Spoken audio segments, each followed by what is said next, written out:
Unallocating transactions removes the link between them so you can make changes, but doesn't remove the values from your accounts.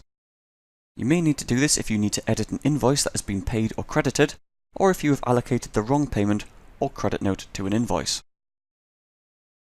To unallocate a receipt or payment from an invoice, go to the Banking tab, then select the bank the transaction is in. You may need to use the Refine button to find the transaction. Once you have found the transaction in the Activity section, click on the Customer Receipt or Supplier Payment. This will show you which invoices are allocated to this transaction. You can now unallocate the invoice by clearing the tick boxes on the left-hand side. You might have several invoices to unallocate, and if this is the case, you can clear the tick box for several invoices at once.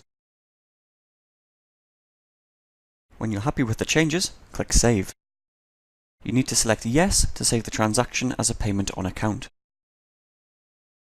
If you use the VAT Cash Accounting VAT scheme, you're also prompted to choose a VAT rate at this stage. Choose the relevant rate, then click Yes. You can also unallocate invoices from credit notes. To do this, go to the Contacts tab, then select the relevant customer or supplier. In the Customer or Supplier record, scroll down to the Activity section and select the relevant account allocation transaction. The date of the allocation transaction is the date you allocated the invoice and credit note.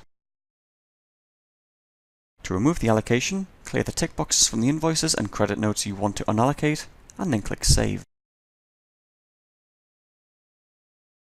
You've successfully unallocated the sales invoice and credit note, which are now outstanding. You can make any changes as required, or if the credit note was allocated to the wrong invoice, you can now allocate it to the correct invoice.